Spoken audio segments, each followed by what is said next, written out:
സത്യം. അതുകൊണ്ട് ജീവിച്ചിരിക്കണ അത് വല്ല നന്മ ചെയ്തോ, അല്ലാണ്ട് ഓട്ടിയുള്ള ബക്കറ്റ് കൊടുത്തിട്ട് സ്വർഗം രാജ്യം ജീവിക്കാതൊന്നും കരുതണ്ട.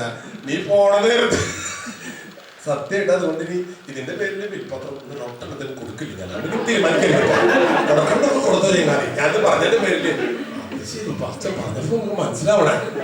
പ്രിയമുള്ളവരെ, ഈ ജീവിതത്തിൽ നമ്മുടെ വാല്യൂ കൂടുതൽ എപ്പോഴാണെന്നറിയോ? എന്നെ കൊണ്ട് എന്തുമാത്രം ഉപയോഗമുണ്ട് ഈ ലോകത്തിലെ മനുഷ്യർക്ക് ഞാൻ പറഞ്ഞത്. അസി എന്ന് പറയുന്ന ഈ അഡ്വക്കേറ്റിന്റെ കിഡ്നി കൊണ്ട് എന്ത് ഉപയോഗമുണ്ട്? ആർക്ക്? മനുഷ്യർക്ക്. ആരാണ് മനുഷ്യൻ? ഗോപാലകൃഷ്ണൻ. അവന്റെ മതേതാ? അവന്റെ ജാതി ഏതാ? അവന്റെ നിറം നിന്ന നോക്കിയില്ലല്ലോ. അതാണ് വാല്യൂ. നമ്മുടെ മക്കൾക്ക് നല്ല 10 ലക്ഷം കൊടുത്തിട്ട് ഡോക്ടർ ആവാനായിട്ടുള്ള അഡ്മിഷൻ മേടിക്കാൻ 75 ലക്ഷം കൊടുത്തിട്ട് അതൊക്കെ നീ കൊടുത്തോ, കൂടെ നീ കിട്ടിയോ? അതുകൊണ്ടൊന്നും വലിയ പുണ്യമില്ല. കാരണം ഞാൻ ഭക്ഷണം കഴിച്ചിട്ട് പറയുന്നു, ഞാൻ ഇന്ന് കുറെ ചാരിറ്റി ചെയ്തു, 3 പ്രാവശ്യം ഭക്ഷണം കഴിച്ച് എന്റെ വയറിനെ ഞാൻ സന്തോഷിപ്പിച്ചു. നിന്റെ വയറിനെ സന്തോഷിപ്പിക്കുന്നത് എന്തുകൊണ്ടാണ് പുണ്യം? ഞാൻ ചോദിക്കണത്, നമ്മുടെ വയറ്റിലേക്ക് ഭക്ഷണം കഴിക്കാൻ കണ്ടമാനം കഷ്ടപ്പെട്ടു. ചില വീട്ടിൽ ചെല്ലുമ്പോ ഭയങ്കര വീട്ടില് എന്തെല്ലാം കറികൾ വെച്ച് ഉണ്ടാക്കണം. നിനക്ക് സങ്കടം പറയണേ, നീ എന്നെ തിന്നണ.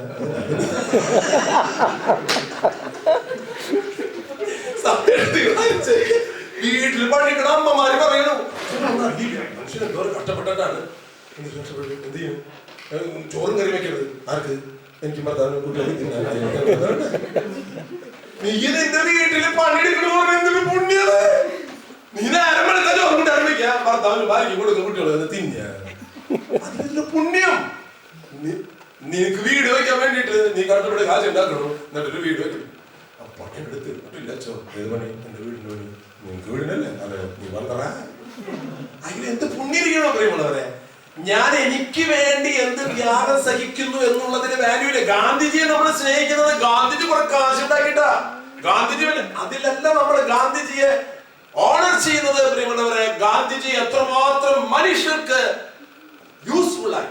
ഞാൻ ചോദിക്കണേ, പട്ടാളക്കാരൻ മരിക്കുമ്പോ അപ്പൊ മറ്റേ സെല്യൂട്ട് PP വിളിച്ചിട്ട് മറ്റേ സാധനം വെക്കും. ഏത്? 3 വെട്ടി വെക്കണ സ്ഥലത്ത് പോലീസുകാരൻ ഒറ്റ സെല്യൂട്ടണം. നിങ്ങളും മരിക്കുമ്പോ ഒരു സെല്യൂട്ട് അടിക്കാൻ കിട്ടിയാലായിരുന്നു പൈസ നേരത്തെ. എന്താണ് സമൂഹം മുഴുവൻ അവരെ ബഹുമാനിക്കാൻ കാരണം?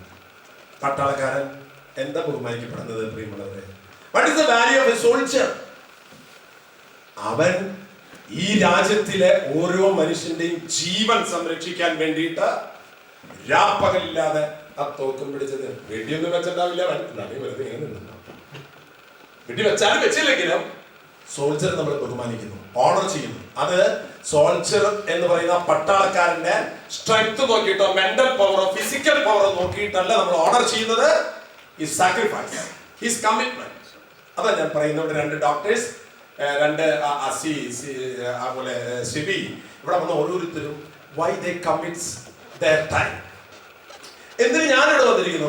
ഞാനിവിടെ UK വന്നിട്ടുള്ളത് വേറെ ഒന്നിനല്ല. എനിക്ക് എന്ത് ഉപകാരം, എന്നെ കൊണ്ട് ആർക്ക് ഉപയോഗം ഉണ്ടാക്കാൻ പറ്റിയ ഉപയോഗം ഉണ്ടാക്കിക്കോട്ടെ എന്ന് ചെയ്തിട്ട് ഞാൻ വന്നു. എന്നെ യൂസ് ചെയ്യുന്ന ആൾക്കാരുണ്ട്. എന്റെ ഒരു ദിവസം എന്റെ വീട്ടില് 2 സ്ത്രീകൾ വന്നിരിക്കും.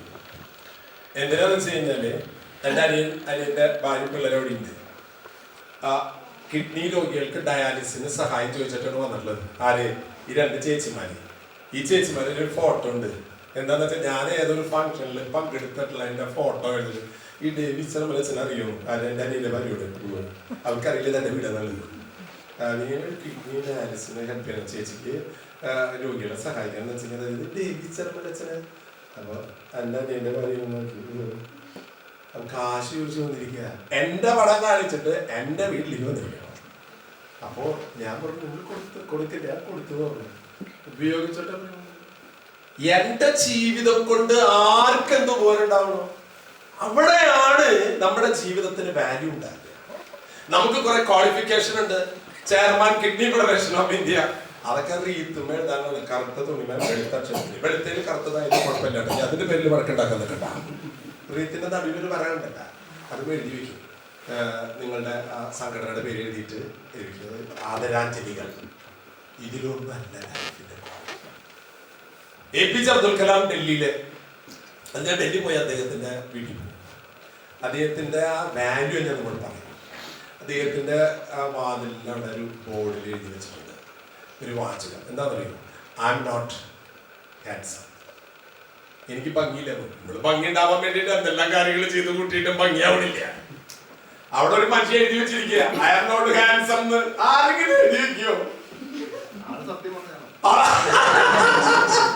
അതിനുള്ള ക്വാളിറ്റി എന്ന് പറയുന്നത് ഐ ആം നോട്ട് ഹാൻസം കഴിഞ്ഞില്ല. അതിന്റെ അടിയിലൊരു വാചകം, I am ready to give my hand to anybody. അതാണ് അയാളുടെ ക്വാളിറ്റി.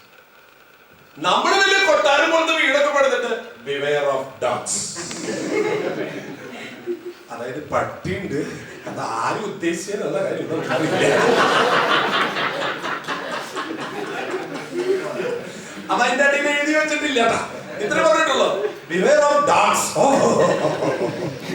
അപ്പൊ നമ്മുടെ ജീവിതത്തിന്റെ വാല്യൂ ഞാനിത് പറഞ്ഞു വരുന്നത്, ശരിക്കും ഈ ഓർഗൻ ഡൊണേഷൻ ഈ ക്യാമ്പിന് ഉപകാരം, നമുക്ക് നമ്മുടെ ജീവിതം മറ്റുള്ളവർക്ക് ഉപകാരമാകുമ്പോൾ നമുക്ക് കിട്ടുന്ന ഒരു ഹാപ്പിനെസ്സും എനർജിയും ഉണ്ടല്ലോ, വി കാനോട്ട് എക്സ്പ്ലെയിൻ. അതാണ് ഞാൻ എല്ലാ രാജ്യത്തും എവിടെ പോയാലും ചിലരോട് പറയുന്നത്. ഇന്നല്ലെങ്കിൽ നാളെ ഈ ലോകത്ത് കടന്നു പോകുമ്പോ കുറച്ച് ആൾക്കാരൊക്കെ ഇങ്ങനെ കരയും, കുറച്ച് വിഷമൊക്കെ അറിയും, മരിച്ച മനുഷ്യനായിരുന്നോ, ഇതൊക്കെ നമ്മൾ എത്ര കണ്ടിരിക്കണം. അതായത് ഒരു അച്ഛൻ ഇടവകയിൽ പോകാൻ നിൽക്കുന്ന നേരത്ത് 26 വർഷമായി അച്ഛനായിട്ട് എത്ര ഇടവകയിൽ ഇരുന്നിട്ട് പോണ നേരത്തെ ആൾക്കാരൊക്കെ അച്ഛൻ, ചിലര് കരഞ്ഞ് കുറെ കഴിയുമ്പോൾ വലിയ മാത്രമാണ് ആഘോഷിച്ച് നമ്മൾ ആഘോഷിപ്പിക്കുക, അവരെ ആഘോഷിപ്പിക്കുക. അച്ഛൻ പറയും വിഷമിക്കേണ്ട, ഞാൻ പോയാലും, കേട്ടിട്ടില്ലേ നിങ്ങളങ്ങനെ? നിങ്ങളത്ര കേട്ടില്ലേ? അതായത് ഞാൻ പോയാലും എന്നെക്കാൾ നല്ല പ്രാസംഗികൻ, പാട്ട് പാടുന്ന അച്ഛൻ, പ്രസംഗം പറയുന്ന അച്ഛൻ, സംഘാടകനായ ഒരു അച്ഛനാണ് നിങ്ങൾക്ക് വരാൻ പോകുന്നത്. വിഷമിക്കേണ്ട, അച്ഛൻ ജനങ്ങളെ ആശ്വസിപ്പിച്ചതാണ്. അത് കഴിയുമ്പോ മറുപടി പ്രസംഗത്തിന് ഇടവക്കാർ വരും. അച്ഛൻ പറഞ്ഞൊക്കെ ഞങ്ങൾക്ക് കേട്ടു, ഞങ്ങളെ ആശ്വസിപ്പിച്ചതാണ്, ഞങ്ങൾക്കറിയാം, ഞങ്ങളുടെ വിഷമം അതല്ല. പിന്നെ ഈ ഇരിക്കുന്ന അച്ഛൻ വരണ സമയത്ത് പോയി അച്ഛനും ഇതെന്നെ പോയത് എന്തുണ്ടായിരുന്നു ഞങ്ങൾക്കറിയാം. അതുകൊണ്ട് ഈ മനുഷ്യന് നമ്മളോട് കാണിക്കുന്ന, ഭാര്യ നമ്മളോട് കാണിക്കണ സ്നേഹം, ഭർത്താവ് നമ്മളോട് കാണിക്കണ സ്നേഹം, അതൊക്കെ ഒറിജിനാലിറ്റി ആയിക്കോട്ടെ, കുഴപ്പമില്ല.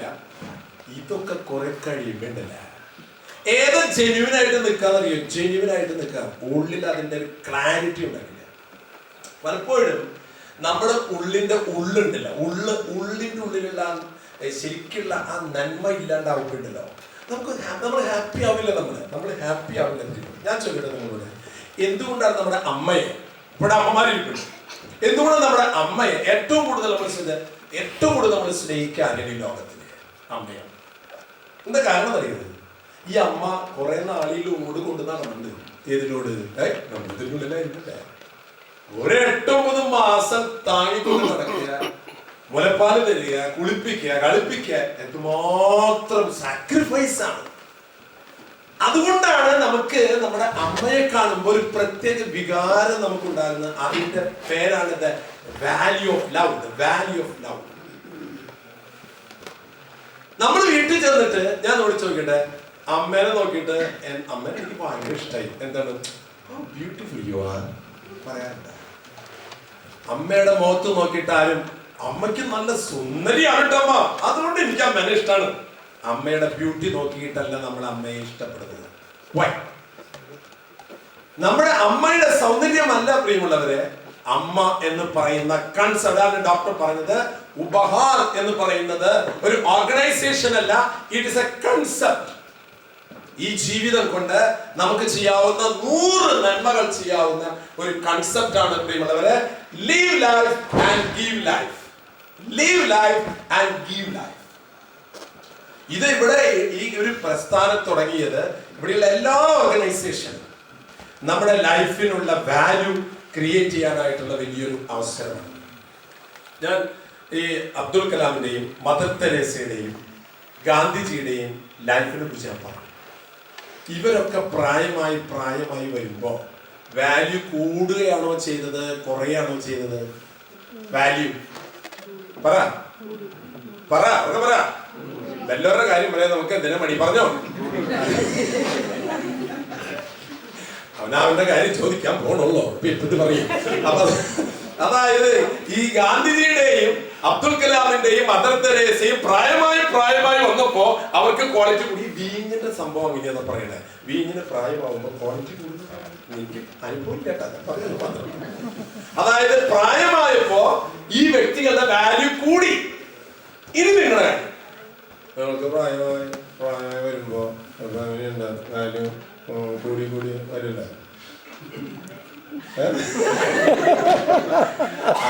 കൂടി പറഞ്ഞെങ്കില് നല്ല മുഴുത്ത ഉണ്ണിപ്പണ്ടി കനത്തിനുള്ള സ്വർണ്ണ ചെയ്യാൻ കഴുത്തിലിട്ട് നടന്ന നല്ല വാല്യൂ പിള്ളേരാണ്. സംഭവം നോട്ടം ഇടയ്ക്കൊന്ന് സൂക്ഷിച്ചോളാം. അതായത് നമ്മുടെ വാല്യൂ, നമ്മുടെ ഡെപ്പോസിറ്റും നമ്മുടെ കഴുത്തിൽ കിടക്കണ ചെയിനും നമ്മളെയാണോ വാല്യൂ ചെയ്യുന്നത്, നമ്മുടെ സ്വത്തിനെയാണോ വാല്യൂ ചെയ്യുന്നത്? ഈ മനുഷ്യർ എപ്പോഴാണ് ഡെസ്പറേറ്റ് ആവുന്നത്? എല്ലാവർക്കും വേണ്ട. എന്താ കാരണം?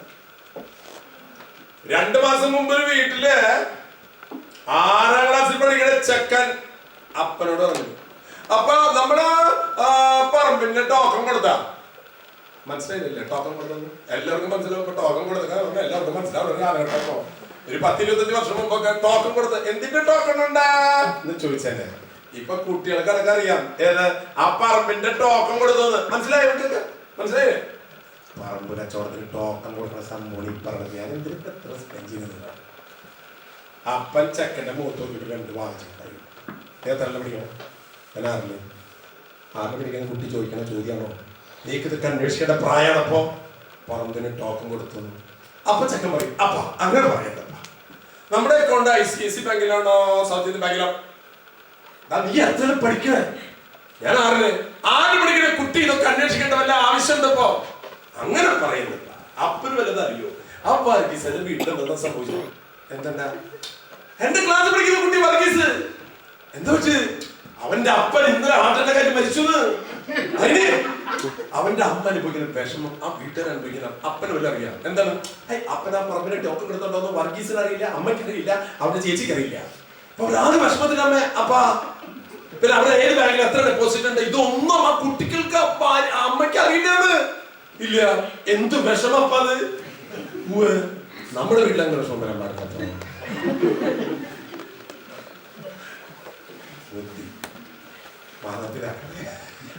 കേട്ടിട്ട് ഇന്ന് രാത്രി തലയിച്ച് നീ വേറെ വിഷമങ്ങളൊന്നും ഉണ്ടാക്കില്ല. മനസ്സിലാക്കിക്കോ.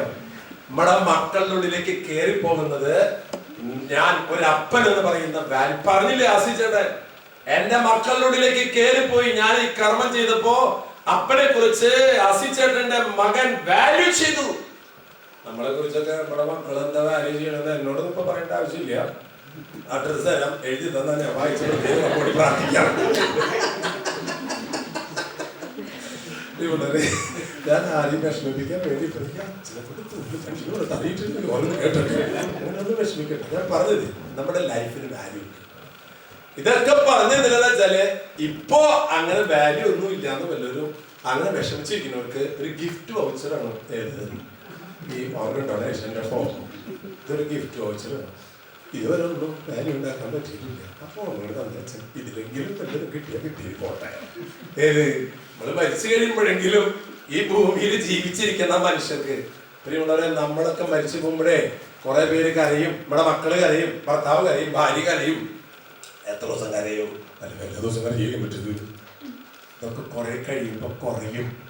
പക്ഷേ നമ്മുടെ അവയവങ്ങൾ മരണശേഷം എടുത്ത് ജീവിതത്തിൽ തുന്നിപ്പിടിപ്പിച്ച് ജീവിക്കുന്നവരുണ്ടല്ല, അവരുടെ ഹൃദയത്തിലെ സ്നേഹം കൂടോ കുറയോ? വർഷങ്ങൾ കഴിയുമ്പോ പറ, കൂടോ കുറയോ? കൂടും. കാരണം എന്താ, ഓരോ ഇടി ഹൃദയത്തിലിടിക്കുമ്പോ കിഡ്നിക്ക് മറ്റേ ബ്ലഡ് ശബ്ദം ഉണ്ടാക്കില്ല, നല്ലൊരു ആക്ഷൻ കാണിച്ചിട്ട് വന്നിട്ടുണ്ടോ ഇങ്ങനെ ഇതടിക്കുമ്പോണ്ടല്ല മരിച്ചുപോയ നിങ്ങളുടെ ആത്മാവിന് അപ്പ വിളിക്കാൻ. നിങ്ങളുടെ മക്കള് മരിച്ചു കഴിഞ്ഞാൽ ഞാൻ പറഞ്ഞല്ല, എനിക്കറിഞ്ഞൂടെ കുർബാനയിൽ സിമിത്തേരിയിൽ ഓഫീസിൽ കഴിക്കുന്നതൊക്കെ എത്ര കണ്ടെന്ന് അറിയാം. ഒരിടവകയിലിരിക്കുമ്പോ ഞാന് കുർബാന കഴിഞ്ഞിട്ട് ഓഫീസിൽ പോയി പള്ളിയിൽ മരിച്ചുപോയ അപ്പന്റെ ആത്മശാന്തിക്കായിട്ട് പ്രാർത്ഥിക്കാനായിട്ട് ഓഫീസ് ഞാൻ അവിടെ ചെന്ന് കപ്പിയാലുണ്ടായിരുന്നു. അപ്പൊ ഓഫീസ് എവിടെയാ, ഏത് കുഴിക്കൽ ഓഫീസ്? അപ്പൊ കപ്പ്യാര് അപ്പൊ തോമസ് ഒന്നില്ലേ, ഏ തോമസ് അവന്റെ അപ്പന്റെ ഓഫീസ് അവനവിടെ, അതെനിക്കറിയില്ല. ഞാനിവിടെ ഓഫീസിലുണ്ട്, എവിടെയാ അവന്റെ അപ്പന്റെ കുഴി? അതെനിക്കറിയില്ല. തനിക്കറിയില്ല, പിന്നെ ഇന്നലെ വന്ന എനിക്കാണ് അവന്റെ അപ്പന്റെ കുഴി എവിടെ, അതെനിക്കറിയാം. അല്ല അപ്പൊ അവൻ വന്നില്ലേ, അവന്റെ ഓഫീസിന്റെ കാശ് അച്ഛന്റെ കയ്യിൽ കൊടുത്തിട്ട് അവന്റെ പണിക്ക് പോയി. ആരെ മോൻ അപ്പൻ എന്ത് പറയും, ഞാനിപ്പോ ഇതിന്റെ അപ്പന്റെ കൂടി അന്വേഷിക്കാൻ കഥയറില്ല, ഞാൻ തടിയില്ല അച്ഛൻ എല്ലാവർക്കും കൂടി ഒരു ഓഫീസ കുട്ടായിട്ടൊന്നും പറയാനല്ല. മക്കള് നമ്മളെ കാണുന്ന കൺസെപ്റ്റ് പണം ഉണ്ടാക്കി തരിക, പണം ഉണ്ടാക്കി തരിക, സുഖം ഉണ്ടാക്കി തരിക, ജോലി വാങ്ങിച്ചു തരിക, ഇതാണെന്ന് ലോകം. നമ്മളെ മറ്റുള്ളവർ വിലമതിക്കേണ്ടതും ബഹുമാനിക്കേണ്ടതും നമ്മുടെ ജീവിതത്തിന്റെ ക്വാളിറ്റിയാണ്, ആറ്റിറ്റ്യൂഡ് ആൻഡ് ഡിസ്പൊസിഷൻ. അപ്പൊ ഞാൻ അമ്മയെ കാര്യം പറഞ്ഞു. ഇനി ഞാൻ വേറെ ഒന്നിനോട് കാര്യങ്ങൾ. മരിച്ചു കഴിഞ്ഞാൽ നമ്മുടെ ഈ ബോഡി ഉണ്ടല്ല, എന്താ ഉണ്ടാവാന്നുള്ളതൊന്നും മനസ്സിലാക്കില്ല. അതായത് മെഡിക്കൽ റിപ്പോർട്ടർ നമ്മൾ പറയുന്നത്, നമ്മൾ മരിച്ചു കഴിഞ്ഞാൽ മറ്റേ ആ കിടപ്പൊക്കെ അറിയാമല്ലേ, ആ മുക്കിൽ പഞ്ഞു വെച്ച് 2 തള്ളവരിൽ കൂട്ടിക്കെട്ടി അത് അറിയിക്കാനാണ് നമ്മൾ ഇതൊക്കെ ഓർത്തിരിക്കേണ്ടതാണ്. മൂക്കിൽ പഞ്ഞു വെക്കല്ലേ എന്നൊന്നും പറയാൻ പറ്റില്ല, വെക്കേണ്ടത്. അപ്പൊ അങ്ങനെ ഒരു കിടപ്പില്ല. 3 ദിവസം കഴിഞ്ഞാൽ ആ കിടപ്പ് മൂടി വയ്ക്കുമ്പോൾ ഇരുട്ടാണ്, കറണ്ട് പോയി ഒന്നും തോന്നണ്ട, ഇരുട്ടാണ്, അതിൻ്റെ ഉള്ളിൽ ലൈറ്റൊന്നും വേണ്ട. അവിടെ കിടക്കുമ്പോ 3 ദിവസം കഴിയുമ്പോ ഈ കൈമത്തെ നഖമില്ല, കൊഴിയാന്നുള്ളത് 3 ദിവസം. ഇനി 4 ദിവസം കഴിയുമ്പോ നമ്മുടെ തലയത്തെ മുടിയുണ്ടില്ല, അതൊന്ന് വിട്ടു, അത് നശിക്കാൻ. 5 ദിവസം കഴിയുമ്പോ നമ്മുടെ ബ്രെയിൻ ഉണ്ടല്ല, ബ്രെയിൻ ആ സാധനം അങ്ങനെ ചീഞ്ഞളിയാൻ തുടങ്ങും. 6 ദിവസം കഴിയുമ്പോ നമ്മുടെ വായ തൊട്ട് അങ്ങടിയിലേക്കുള്ള വയറ്, കുടല്, അങ്ങനെ കുറെ സാധനങ്ങളുണ്ട്, ഇതൊക്കെ ചീഞ്ഞളിയാൻ. ഒരു 60 ദിവസം കഴിയുമ്പോണ്ടില്ല ആ കുഴി ഒന്ന് തുറന്നു നോക്ക്, കുറച്ച് എല്ല് മാത്രം, ബാക്കിയുള്ളവരൊക്കെ പോയി. നമ്മളെ കുളിപ്പിച്ച് കൊണ്ട് നടന്ന കണ്ണും മൂക്കും കൈയും കാലും ഒക്കെ പോയി. ഇതൊക്കെ ഈ മണ്ണില് അലിയിപ്പിച്ച് കൊടുക്കുന്നതാണോ? മരിച്ചു കഴിയുമ്പോൾ നമ്മുടെ ഉപയോഗമുള്ള അവയവങ്ങൾ അപരന് കൊടുക്കുന്നതാണോ വാല്യൂ വാല്യൂ വാല്യൂ എന്നാണ് ഉപകാരം നിങ്ങളോട് ചോദിക്കുന്നത്. You decide. 3 കാര്യം ചെയ്യാൻ പറ്റുള്ളൂ നമ്മുടെ ഈ ശരീരത്തോട്.